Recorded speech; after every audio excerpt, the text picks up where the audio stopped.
So students, स्वागत है आप सभी का अपने YouTube चैनल मैथ्स दुनिया में। तो आज हम जो चैप्टर करने वाले हैं वो है क्लास 10th मैथ्स का चैप्टर 1 की आज से हम शुरुआत करने वाले हैं, जिसका नाम है रियल नंबर्स।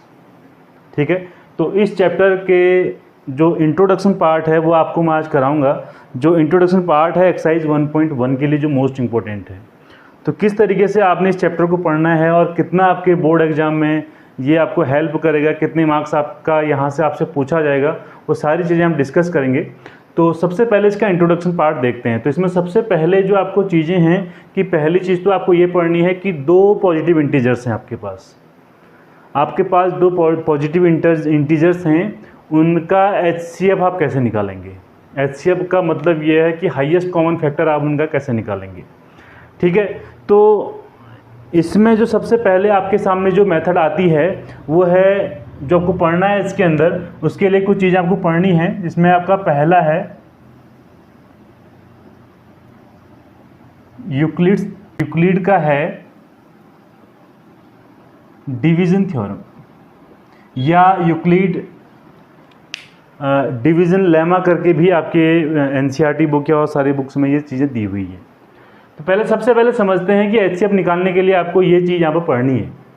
ठीक है, तो किस तरीके से आपको यहाँ पर समझना है। देखिए ये क्या यूक्लिड डिवीजन थ्योरम है क्या। तो कोई बहुत बड़ी ऐसी चीज़ नहीं है कि आपने जो ना पढ़ी हुई है, ये चीज़ आपने सब पहले पढ़ी हुई है बच्चों। ठीक है, तो जैसे हम क्या करते हैं, सपोज हमने 2 से डिवाइड किया किसी नंबर को, सपोज 9 को हमने डिवाइड किया। ठीक है, तो 2 को जब 9 से डिवाइड किया तो आपने देखा कि 2 4 जा 8 आपके पास इधर आया और 1 आपके पास यहाँ पर रिमाइंडर आ गया बच्चों। ठीक है, ये सारी चीज़ें आपने पढ़ी हुई हैं पहले। अब यहाँ पे कुछ जो एलिमेंट्स हम यूज करते हैं, इस एलिमेंट्स का नाम आपको पता होगा कि इस 9 को क्या बोला जाता है। इस 9 को बोला जाता है डिविडेंड। क्लियर। जिस नंबर से आप डिवाइड करते हैं इसे बोला जाता है डिवाइज़र। ठीक है, और ये आपके पास जो डिवाइड करके आपके पास वैल्यू आती है इसे बोलते हैं क्वोशिएंट। और ये आपके पास जो यहाँ पर डिवाइड करने के बाद बची है वैल्यू, इसको बोलते हैं बच्चों रिमाइंडर। ठीक है, यहाँ तक तो सही बच्चों ने आई होप बिल्कुल ईजिली सारी चीज़ें पढ़ी होंगी। तो ये जो जितने भी एलिमेंट्स मैंने लिखे हुए हैं, इन एलिमेंट्स के बीच में एक रिलेशन होता है। आपने ये पढ़ा होगा कि जो 9 है, इस 9 को क्या लिखा जा सकता है, इसे हम लिख सकते हैं 2 × 4 + 1। इसे ये लिखा जा सकता है कि ये 9 को क्या लिखा जा सकता है, 2 × 4, इनको दोनों को आप मल्टीप्लाई कर लीजिए एंड देन आप उसमें क्या कर दीजिए, इस रिमाइंडर को क्या कर दीजिए, प्लस कर दीजिए। तो ये आपने सबने पढ़ा हुआ है बच्चों। ठीक है, अब अगर मैं इसे लिखना चाहूँ इस फॉर्म में, तो ये एक जनरल फॉर्म क्या बन जाएगा इसका, ये बन जाएगा डिविडेंड इक्वल टू 2 यहाँ पर क्या है डिवाइजर × 4 आपके पास क्या है क्वोशिएंट, प्लस आपके पास क्या होता है रिमाइंडर। ठीक है, तो ये जो आपने पढ़ा यही हमारे पास यूक्लिड का डिवीजन लेमा कहलाता है या यूक्लिड का डिवीजन थ्योरम कहलाता है। ठीक है, आपके समझ में आ गया होगा। तो जो चीज़ आपने पढ़ी हुई है बस उसी का आपने यहाँ पर यूज़ करना है। अब यहाँ पे आपके बुक में थोड़ा सा अलग तरीके से लिखा हुआ है, उसे भी आपको समझा देते हैं। आप मुझे एक बात बताइए कि आपके पास बच्चों यहाँ पे जो वैल्यू आपके पास आ रही है किसकी, रिमाइंडर की। रिमाइंडर को चेक करिए एक बार, रिमाइंडर को चेक करते हैं। जो ये रिमाइंडर है बच्चों, इस रिमाइंडर की वैल्यू या तो 0 हो सकती है या 0 से कम होगी। आप देखिए जो रिमाइंडर है 0 या तो 0 होगी। ठीक है, और 0 कैसे आ सकती है, अगर आप 2 का डिवाइड कर लेंगे, सपोज 8 में कर लीजिए, तो 2 4 जा 8 हो जाएगा आपके पास, तो रिमाइंडर 0 आ जाएगा, है ना। तो ये सब सारे डिवीजन के लिए ये चीज़ अब अप्लाई होगी। ठीक है, तो आपके पास रिमाइंडर 0 आ रहा है, मीन्स रिमाइंडर की वैल्यू आपकी क्या पॉसिबिलिटी है, या तो 0 होगी या 0 से ज़्यादा होगी। 0 से ज़्यादा मतलब ये कभी नेगेटिव नहीं आ सकती है। 0 से ज़्यादा का क्या मतलब है कि हमेशा रिमाइंडर की वैल्यू नेगेटिव नहीं आएगी, कभी नेगेटिव नहीं आ सकती है। ठीक है, और दूसरी चीज़ यहाँ पे आपको क्या देखने को मिलेगा, जो रिमाइंडर होगा यह हमेशा डिवाइजर से कम होगा बच्चों। देख लीजिए इसको आप, ये बहुत इंपॉर्टेंट चीज़ है, इसको आप ध्यान से समझिए। आपके उसमें ये दिया हुआ है ए और बी के फॉर्म में, तो आप यहाँ पर सीधा ये देखिए ए और बी को छोड़िए, आप रिमाइंडर और डिवाइजर जो हमने ये लिखा हुआ है इस फॉर्म में इसको पढ़िए, ताकि ये सारे क्वेश्चन आप इजीली क्या कर सकें, अप्लाई कर सकें बच्चों। ठीक है, क्लियर है ना सभी को? किसी को अगर कोई कन्फ्यूजन होता है तो जरूर बताइएगा बच्चों। ठीक है, तो ये हमने इजीली लिख लिया। ये आपका पूरा क्या हो गया, यूक्लिड का डिवीजन थ्योरम हो गया। आप कहीं पर भी डिवाइड करके देख लीजिए, देखिए आपका डिवाइजर यहाँ पर 2 है और रिमाइंडर 0 है ना। तो आप देख पाएंगे इजीली कि डिवाइजर 2 है तो ये बड़ा है, इसकी वैल्यू ज़्यादा है। देखो डिवाइजर बड़ा है किससे, रिमाइंडर से, तो 0 से बड़ा है। आप यहाँ पर देख रहे हैं कि जो 0 है वो छोटा है किससे, 2 से, और 0 क्या है यहाँ पर, रिमाइंडर है, और 2 आपके 0 आपके पास रिमाइंडर है और 2 आपके पास डिवाइजर है। तो हमेशा ये थ्योरम आपके पास काम आएगी। आप किसी भी डिवीजन को करके देख लीजिए, आपका हमेशा जो रिमाइंडर होगा वो या तो 0 आएगा या तो पॉजिटिव वैल्यू आएगी, 0 के साथ पॉजिटिव आएगी, और वो हमेशा डिवाइजर से क्या होगा, छोटा होगा। ठीक है, तो ये आपका है यूक्लिड का डिवीजन थ्योरम। तो आई होप आपको थ्योरम इजीली समझ में आ गई होगी। अब देखिए कैसे आप इसको यूज करेंगे बच्चों। हमने देखना है कि अगर आपके पास 2 पॉजिटिव इंटीजर्स हैं, उन 2 पॉजिटिव इंटीजर्स का आपको कैलकुलेट करना है HCF। हमारा मेन मोटो यहाँ पे यह है कि आपको HCF निकालना है 2 पॉजिटिव इंटीजर्स का। तो कैसे आप 2 पॉजिटिव इंटीजर्स का HCF निकालेंगे इस यूक्लिड के हेल्प से। तो सबसे पहले मैं आपका थोड़ा सा कन्फ्यूजन ये दूर कर दूँ कि HCF क्या होता है बच्चों। अगर किसी बच्चे को HCF में कन्फ्यूजन है तो इसे मैं हटा देता हूँ यहाँ से, और इस लेमा को यहाँ पर लिखा हुआ रखते हैं अभी। ठीक है, तो सबसे पहले थोड़ा सा HCF के बारे में बात करते हैं। HCF होता क्या है, ये होता है आपके पास हाईएस्ट कॉमन फैक्टर। ठीक है, इसे बोलते हैं हाईएस्ट कॉमन फैक्टर। चलो एक एग्जांपल से इसको समझते हैं। पहले हम इसको नॉर्मली जिन मेथड से आपने अभी तक सीखा है उस मेथड से इसको करके देखते हैं। सपोज मेरे पास 2 नंबर हैं, 2 पॉजिटिव इंटीजर हैं, एक 24 है, एक 36 है। मुझे इनका HCF कैलकुलेट करना है, तो मैं कैसे इसको कैलकुलेट करूंगा, आइए समझते हैं इसको। तो 24 के पहले आप प्राइम फैक्टर करिए। प्राइम फैक्टर का मीन्स हो गया कि आप देखिए डिवाइड करके देखिए, ये आपने सब करा होगा इस तरीके से, ये 2 से हो जाएगा, एंड 3 से, देन ये 3 से हो जाएगा। ठीक है, फिर ऐसे 36 के भी आप प्राइम फैक्टर कर लीजिए, तो ये 18 हो जाएगा, और ये 9 हो जाएगा, ये 3 हो जाएगा, ये 3 1 जा 3 हो जाएगा। ठीक है, 2 2 जा 4, 4 3 जा 12। ठीक है, अब 24 के हमने यहाँ पे वैल्यू लिखी, इसके जो प्राइम फैक्टर आए हैं वो आए हैं ये हमारे पास बच्चों। ठीक, और 36 के जो प्राइम फैक्टर हमारे पास आए हैं 2 × 2 × 3 × 3, इस तरीके से। अब यहाँ पे क्या बोलता है, फैक्टर तो हमने कर लिए, इनमें इन फैक्टर्स में कौन सा बताना है जो हाईएस्ट कॉमन फैक्टर होगा। जो कौन सा फैक्टर होगा, हाईएस्ट कॉमन फैक्टर, जो दोनों में हो, कॉमन और हाईएस्ट हो। तो एक तो आपको ये यहाँ पर कॉमन मिल रहा है, ये भी आपको कॉमन मिल रहा है, और ये भी आपको कॉमन मिल रहा है। तो क्या हो जाएगा, 2 × 2 × 3 आपका 12 आ जाएगा आंसर बच्चों इसका आंसर कितना आ जाएगा, 12। तो HCF इनका आ गया 12। अब इसी 12 को, इस HCF को हमने निकालना है, जो आपने क्लास 10th में पढ़ना है, वो पढ़ना है यूक्लिड का डिवीजन थ्योरम से, या एल्गोरिदम जो बोलते हैं, उसको बता दूंगा भी एल्गोरिदम क्या होता है, लेमा क्या होता है, वो भी क्लियर कर लेंगे। ठीक है, दोनों में कोई डिफरेंस नहीं है, बहुत बड़ा कोई डिफरेंस नहीं है। बस इस जब भी हम किसी थ्योरम को या लेमा को यूज करके उसको बाय स्टेप हम काम करेंगे तो उसको हम क्या बोल देते हैं, एल्गोरिदम बोल देते हैं बच्चों। ठीक है, चलिए, तो अब इसी 24 और 36 को हमने सीखना है। हमने इसका एक क्वेश्चन बना लेते हैं। चलिए हम क्वेश्चन बना लेते हैं, फाइंड HCF ऑफ 24 एंड 36। इन दोनों का HCF निकाल के देखते हैं, और किसके हेल्प से, एक यूक्लिड का डिवीजन एल्गोरिदम से। ठीक है, तो इसमें आपने क्या करना है बच्चों, सबसे पहले ध्यान रखिए कि इन दोनों में आपने ये चेक करना है कि सबसे बड़ी संख्या कौन सी है। ठीक है, देखिए छोटी संख्या 24 है और ये बड़ी संख्या है, मीन्स छोटी संख्या से बड़ी संख्या में आप क्या करेंगे, डिवाइड करेंगे। मीन्स आपने इस तरीके से करना है कि आपने 24 से डिवाइड करना है 36 के अंदर। अब आपसे ये 36 क्या है, यहाँ पे 36 आपका डिविडेंड है। तो डिविडेंड को कैसे लिखा जाता है, इस तरीके से लिखा जाता है यहाँ पे। तो 36 आपने इस तरीके से लिख लिया। अब 24 से यहाँ डिवाइड करेंगे तो 24 1 जो 24 आपके सामने आएगा और ये आपके पास रिमाइंडर आ जाएगा 12। तो इसको अगर मैं जो यूक्लिड का डिवीजन थ्योरम या लेमा हमने जो पढ़ा हुआ है, एल्गोरिथम जो पढ़ रहे हैं, तो यही आपको अगर लिखना है इस तरीके से तो कैसे लिखेंगे आप? तो 36 इक्वल टू क्या हो जाएगा? Divisor multiply quotient means 24 multiply 1 plus आपका क्या होता है रिमाइंडर। तो 24 1 जा 24 प्लस 12 36, ये आपका यहाँ पर आ गया।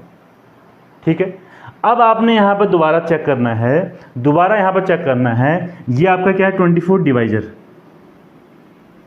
ठीक है, ये आपका है रिमाइंडर। बच्चों इस प्रोसेस को कब तक करना है? अब आप देखिए यहाँ पर करना क्या है, इस प्रोसेस को आपको कब तक करना है? जब तक आपका रिमाइंडर 0 ना आ जाए, तब तक आप इसको क्या करेंगे? फॉलो करते रहेंगे, जब तक आपका क्या हो जाए? जब तक आपका रिमाइंडर 0 ना आ जाए। अब सेकंड स्टेप में, जो सेकंड स्टेप होगा, उस सेकंड स्टेप में क्या करेंगे? रिलेशन किसके बीच में निकालेंगे? इस डिवाइजर के बीच में और रिमाइंडर के बीच में। ठीक है, अब इनमें बड़ा कौन है? आपका डिवाइजर बड़ा है, तो इसको कहाँ लिखा जाएगा? इसको इधर लिखा जाएगा, इसको डिविडेंड बना दिया जाएगा यहाँ पे। और डिवाइजर कौन है? 12 से डिवाइड करना है आपको 24 को, तो 24 2 जा 24 और रिमाइंडर आ गया आपके पास 0। तो इसको आप कैसे लिखेंगे? 12 मल्टीप्लाई 2 प्लस 0। तो यहाँ पे जो रिमाइंडर की वैल्यू है वो 0 आ चुकी है। ठीक है, तो यहाँ से आपके स्टेप क्या हो जाएंगे? बंद हो जाएंगे। यहाँ से आगे इस प्रोसेस को आपने नहीं करना है। और जिस नंबर से, जिस रिमाइंडर से डिवाइड करके वैल्यू 0 आई है, मीन्स रिमाइंडर 0 आया है, वो इसका एचसीएफ बन जाएगा। ये देखिए 12 से हमने डिवाइड किया था 24 में, तो हमारा रिमाइंडर 0 आया था। इट मीन्स क्या हो जाएगा? इन दोनों पॉजिटिव नंबर्स का, मीन 24 और 36 का जो आपके पास एचसीएफ होगा वो कितना हो जाएगा? 12 आ जाएगा। और वो हमने वहाँ से भी चेक करके बताया था, इनका एचसीएफ कितना आ रहा था? 12 आ रहा था। तो इस तरीके से यूक्लिड का डिवीजन थ्योरम को आपने यूज करना है। ठीक है, तो आइए देखते हैं इससे रिलेटेड कुछ और 1-2 क्वेश्चन करते हैं, ताकि आपको बहुत ईजिली तरीके से ये सारी चीज़ समझ में आ जाएँ। सो स्टूडेंट्स, देखते हैं एनसीईआरटी का एक एग्जाम्पल, और एग्जाम्पल को समझते हैं कि कैसे आप यूक्लिड डिवीजन एल्गोरिथम से आपको निकालना है, एचसीएफ निकालना है 4052 एंड 12576 का। ठीक है, तो आपको बिल्कुल क्रिस्टल क्लियर हो जाने वाला है इसके बाद ये सारी चीज़ें कि किस तरीके से करेंगे। देखिए, सबसे पहले आप ये देख लीजिए कि दोनों में कौन सी वैल्यू हमारे पास बड़ी है। ठीक है, तो आप इसमें ये लिख सकते हैं कि जो 12576 है वो ग्रेटर देन वैल्यू है 4052 से, है ना। तो सीधी सी बात हो गई कि ये आपका डिविडेंड बनने वाला है, ये आपका डिवाइजर बनने वाला है। तो डिविडेंड अगर ये बनने वाला है तो इसको लिखेंगे 12576 इक्वल टू, इसको डिवाइड करना है 4052 से, मल्टीप्लाई में यहाँ पे क्या क्वोशिएंट आएगा प्लस यहाँ पर रिमाइंडर क्या आएगा वो हमें भी डिवाइड करके चेक करेंगे। तो यहाँ पर डिवाइड करके चेक करते हैं, तो डिवाइड करेंगे 4052 से 12576। ठीक है, ये डिवाइड करेंगे तो ये आपका 3 टाइम चला जाएगा। ठीक है, तो जब 3 टाइम जाएगा तो यहाँ पर आ जाएगा आपके पास 12, चलो डिवाइड करके देख लेते हैं, 6 15 और 12, इस तरीके से आ गया। इनको माइनस करेंगे तो आ जाएगा 420। ठीक है, मीन्स यहाँ पर आ जाएगा आपका मल्टीप्लाई बाय 3 और रिमाइंडर में आ जाएगा 420। तो आप देख रहे हैं कि आपके पास जो रिमाइंडर है ये आप एग्जाम में लिख सकते हैं, since remainder 420 is not equal to 0। भाई आपका प्रोसेस तब तक चलना चाहिए जब तक आपका रिमाइंडर 0 ना आ जाए, बस ये बात आपको याद रखनी है। अब सेकंड स्टेप में हम क्या करेंगे? अभी 0 नहीं आया है, तो अब ये हमारे पास क्या डिवाइजर है, ये आपका रिमाइंडर है, इन दोनों के बीच में रिलेशन चलेगा। तो ये बड़ी वैल्यू है तो ये डिविडेंड बन जाएगा, 4052 आपका डिविडेंड बन जाएगा। और 420 से आप इसको क्या करेंगे? डिवाइड करेंगे। ठीक है, तो 420 से डिवाइड करके देखते हैं, 420 एंड 4052। तो देखिए 420 से 4052 कितने बार डिवाइड हो जाएगा? ये हो जाएगा 9 टाइम, ये आपके पास 9 टाइम हो जाएगा। इसको डिवाइड करके देख लेते हैं, 0 9 2 जा 18, ये 36 और 37। ठीक है, ये आपके पास जो वैल्यू इनको माइनस करके आ जाएगी, इनकी वैल्यू माइनस करके जो वैल्यू आने वाली है 272। ठीक है, 272 आपके पास वैल्यू आ गई। तो क्या लिखा हमने इसको, 420 मल्टीप्लाई बाई 9 प्लस 272। तो अभी भी आपके पास रिमाइंडर 0 नहीं आया है, तो आप यहाँ पर लिख सकते हैं सिंस रिमाइंडर, आप यहाँ पर एग्जाम में लिखिएगा सेम इसी तरीके से, remainder 472 is not equal to 0। तो अब ये आपका फिर डिवाइजर है, ये आपका रिमाइंडर है, आप इन दोनों के बीच में रिलेशन निकाल लेंगे। तो 420 इक्वल टू 272 से डिवाइड करने जा रहे हैं, और यहाँ पे आपके पास जो रिमाइंडर आएगा कितना आएगा देखिए, 272 से आप डिवाइड करेंगे तो आपके पास रिमाइंडर कितना आने वाला है, ये आने वाला है 1, ठीक है। एंड प्लस देखिए डिवाइड करके देख लेते हैं, 272 को डिवाइड करना है 420, तो 1 टाइम हो गया 272। अब 10 में से 2 माइनस हुआ 8, एंड यहाँ पर हो गया आपके पास 4, यह आ गया 148। 148 आपके पास क्या आ जाएगा, रिमाइंडर आ जाएगा, ठीक है। अभी भी रिमाइंडर 0 नहीं आया, तो फिर यहाँ पर लिखेंगे रिमाइंडर, सेम आपको लिखना है जब तक आपके पास रिमाइंडर 0 नहीं आता। 148 is not equal to 0। Clear है। अब फिर यहाँ पर डिवाइड करेंगे, 272 से डिवाइड करेंगे 148 से, 1 टाइम जाएगा बच्चों ये, ठीक है। और 1 टाइम जाने के बाद आप डिवाइड करके देखिएगा, इसका जो रिमाइंडर आएगा वो आएगा 124। सेम इसी तरीके डिवाइड करते जाएंगे। तो अभी भी 0 नहीं आया है, तो फिर आप यहाँ पर लिख देंगे वही चीज़, मैं आप उसको लिखता नहीं हूँ, आप लोग लिख लीजिएगा, ठीक है। अब यहाँ पे फिर 148 को आप डिवाइड करिए 124 से, तो 1 टाइम जाएगा, और यहाँ पर आपके पास रिमाइंडर आ जाएगा मेरे हिसाब से 24 आ जाएगा, ठीक है। 24 आ जाएगा इसका रिमाइंडर। अभी भी रिमाइंडर 0 नहीं आया है, तो 124 में फिर डिवाइड करिए 24 से, और 24 से अगर इसमें आप डिवाइड करेंगे तो ये आपके पास जाएगा 5 टाइम प्लस ये हो जाएगा आपके पास 120, और 120 में से अब ये आएगा 4 आपके पास रिमाइंडर आ जाएगा, ठीक है। तो यहाँ तक तो समझ में आ गई होगी सारी चीज़ें। अब इस 4 से डिवाइड करके देख लीजिए, अब इसमें डिवाइड करके देखेंगे, एक स्टेप और कर लेते हैं। तो ये आ जाएगा आपके पास 24 इक्वल टू आ जाएगा 4 से डिवाइड करना है, देखिए ये रिमाइंडर है, मल्टीप्लाई बाई 6 है ना, एंड प्लस आपके पास यहाँ पर आप देखिए रिमाइंडर कितना आएगा, 0 आएगा। तो आपके पास जिससे आपने डिवाइड करके देखा था, आपके पास यहाँ पे जो डिवाइज़र आपके पास बना था वही इसका एचसीएफ हो जाएगा। मीन्स इसका एचसीएफ क्या हो जाएगा बच्चों, 4 हो जाएगा। एचसीएफ कितना आ जाएगा, 4। ये इसका आंसर हो जाएगा, ठीक है। ये क्या हो जाएगा इसका आंसर। तो आई होप आपको यूक्लिड का जो थ्योरम है, जो लेमा है, वो इजीली समझ में आ गया होगा कि किस तरीके से हम इसका यूज करेंगे, और स्टेप वाइज इसका किस तरीके से 2 पॉजिटिव नंबर इंटीजर्स का एचसीएफ निकाला जाता है। आपके एग्जाम के लिए बहुत इंपॉर्टेंट है, चाहे कोई भी आप बोर्ड से आप दे रहे हैं, चाहे सीबीएसई बोर्ड हो, चाहे कोई भी आपका बोर्ड हो या स्टेट बोर्ड हो, तो वहाँ पे यहाँ से क्वेश्चन आपका हमेशा पूछा जाता है। तो आई होप आपके समझ में आ गया होगा। इसमें जो एक्सरसाइज 1.1 का जो फर्स्ट क्वेश्चन है वो यूक्लिड के डिवीजन एल्गोरिदम पे ही बेस्ड है, ठीक है। तो यहाँ पे आपके पास 3 पार्ट्स हैं, 2 पार्ट्स भी मैंने लिखे हुए हैं, 3 पार्ट्स को भी लिखा जाएगा। तो ये आप देखिए कि जो फर्स्ट वाला पार्ट है आपको निकालना है, एचसीएफ निकालना है 135 एंड 225 का, ठीक है। तो इसका सॉल्यूशन करते हैं।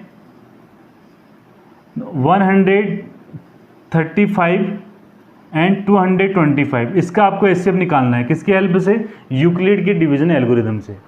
तो अब सबसे पहले यहाँ पे क्या चेक करेंगे, आपको ये बता दिया कि 225 इज ग्रेटर देन 135। ये हमने यहाँ पर पहला देखा था। पहला स्टेप आपने ये चेक करना है कि दोनों पॉजिटिव इंटीजर्स में कौन सा इंटीजर आपका ग्रेटर देन है, किसकी वैल्यू ज़्यादा है, ठीक। उसके बाद यहाँ पर लेमा लगाते हैं, तो आपके पास ये बन जाएगा डिविडेंड, और ये बन जाएगा आपके पास डिवाइजर। ये डिविडेंड अगर बन गया है तो डिविडेंड हमारे पास क्या होता है, यहाँ पर लिखा जाता है उसके इक्वल के लेफ्ट साइड में, और डिवाइजर से इसको डिवाइड करेंगे। तो यहाँ पे करके देखते हैं कि 135 से आपको डिवाइड करना है 225 में, ठीक है। तो 125 से जब आप 225 में डिवाइड करेंगे तो आपके पास ये आएगा 1 टाइम, और यहाँ पर आ जाएगा 135, एंड यहाँ पर इसको सब्ट्रैक्ट कर लीजिए, 0 एंड 90 आपके पास क्या आ गया, रिमाइंडर आ गया। तो इसको लिखा क्या जाएगा, इसको लिखा जाएगा 135 मीन्स ये आपका डिवाइजर है, मल्टीप्लाई बाई क्वेसेंट। क्वेसेंट क्या है इसका, 1 है बच्चों, ठीक है। इस 1 को यहाँ पर लगा लीजिए आप, प्लस आपके पास जो रिमाइंडर है वो आपके पास क्या आ गया 90, तो रिमाइंडर आ गया आपके पास 90। इस तरीके से आपने लिख लिया। तो आप यहाँ पर देख पा रहे हैं कि जो आपका रिमाइंडर है वो अभी भी 0 नहीं आ रहा है, तो रिमाइंडर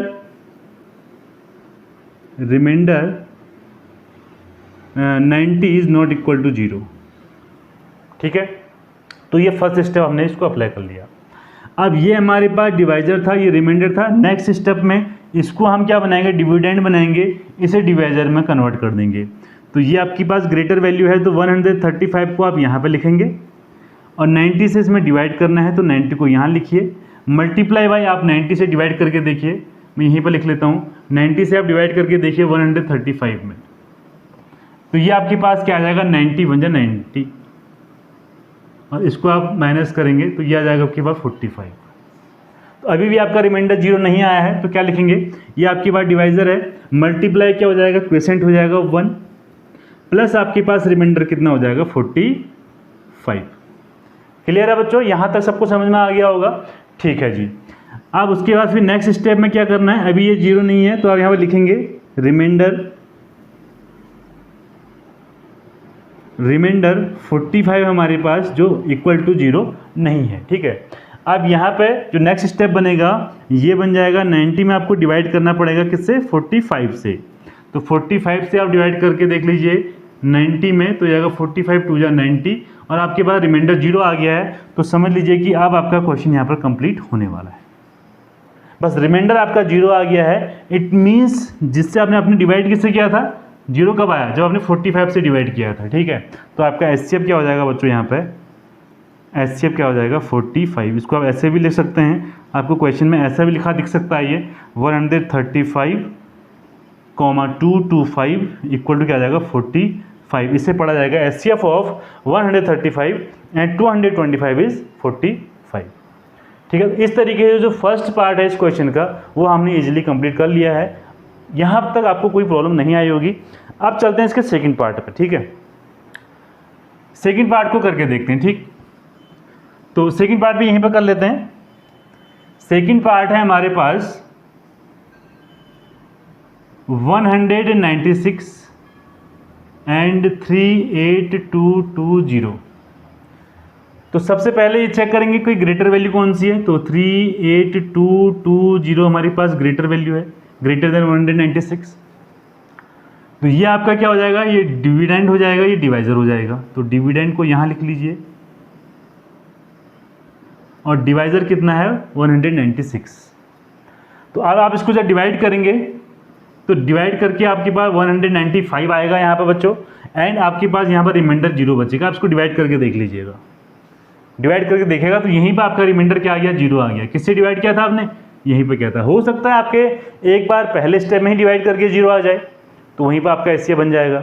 ठीक है, तो जहाँ पर आपका 0 आना है बस उस वाले पॉइंट को आप देखिए और वहाँ पे जो आपका उस टाइम पे जो डिवाइजर होगा वो आपका क्या बन जाएगा, एचसीएफ बन जाएगा। मीन्स यहाँ पे आपका जो एचसीएफ आ गया वो आ जाएगा 196। ये आपका इसका आंसर हो गया बच्चों। ठीक है, तो आई होप आपको समझ में आ गया होगा। तो अब नेक्स्ट क्वेश्चन पर चलते हैं। इस फर्स्ट वाले क्वेश्चन के थर्ड पार्ट को देखते हैं बच्चों। सो स्टूडेंट डिस्कस करते हैं पार्ट थर्ड को। ठीक है, तो पार्ट थर्ड आपके पास ये है, यहाँ एचसीएफ आपको निकालना है इन दोनों नंबर्स का। तो सबसे पहले तो ये चेक कर लेते हैं, हमारे पास ये है कि 867 ग्रेटर देन है किससे, 255 से। ठीक है, तो इसको बना लीजिए डिविडेंड, इसको बना लीजिए डिवाइजर। 867 को आपको डिवाइड करना है से 255 से। ठीक है, तो इधर 255 से आप इसको डिवाइड करेंगे तो यहाँ पे करते हैं इसे डिवाइड 867 को, तो ये क्या हो जाएगा आपके पास, ये हो जाएगा 3 टाइम। तो 3 5 जा 15, 3 5 जा 15 और एक 16, 3 2 जा 6, एक 7, यह गया 201। तो इसको आप क्या लिख सकते हैं, 255 मल्टीप्लाई 3 प्लस 102। तो रिमाइंडर तो 0 नहीं है, तो remainder 102 is not equal to 0। तो आपको क्या करना पड़ेगा, स्टेप आगे बढ़ाना पड़ेगा। स्टेप अगर आगे बढ़ाएंगे तो ये जो आपका डिवाइजर था इसको डिविडेंड बना लो और जो रिमाइंडर था इसको डिवाइजर बना लो। फिर डिवाइड करके देखते हैं तो 102 का आप डिवाइड करेंगे किस में, 255 में। 255 तो 2 टाइम्स हो जाएगा ये, 2 2 = 402, ये आ जाएगा 1 और आएगा 5, 51 आपके पास आ गया। तो क्या लिखा जाएगा, मल्टीप्लाई बाय 2 + 51। ओके, नाउ अभी भी 0 नहीं है, तो since remainder 51 is not equal to 0, तो आप क्या करेंगे, फिर इसे क्या बनाएंगे, डिविडेंड बना देंगे और इसे बना देंगे डिवाइजर। अब मल्टीप्लाई बाय, इसको तो डिवाइड करेंगे तो ये आएगा 2 और रिमाइंडर आपके पास आ जाएगा 0। ठीक है, इट मीन्स क्या हो जाएगा आपके पास, यहाँ पे ये 51 क्या था, यहाँ पे डिवाइजर था, तो HCF आपका यहाँ पर सिंपल सा क्या निकल जाएगा, 51। ठीक है, तो इस तरीके से आप इनके HCF को निकाल सकते हैं। और जैसा कि मैंने आपसे वीडियो के स्टार्टिंग में कहा था कि एक सरप्राइज और होमवर्क क्वेश्चन आपके लिए रहेगा, तो उसे मैं यहाँ पर लिख देता हूँ। जिस नंबर्स का आपको HCF निकाल के कमेंट बॉक्स में आपको लिखना है, और नंबर है हमारे पास 1155 एंड 506। ये 2 नंबर्स का जो HCF है आपको निकालना है यूक्लिड की मेथड से, और उसके बाद कमेंट बॉक्स में उसका आंसर लिखना है।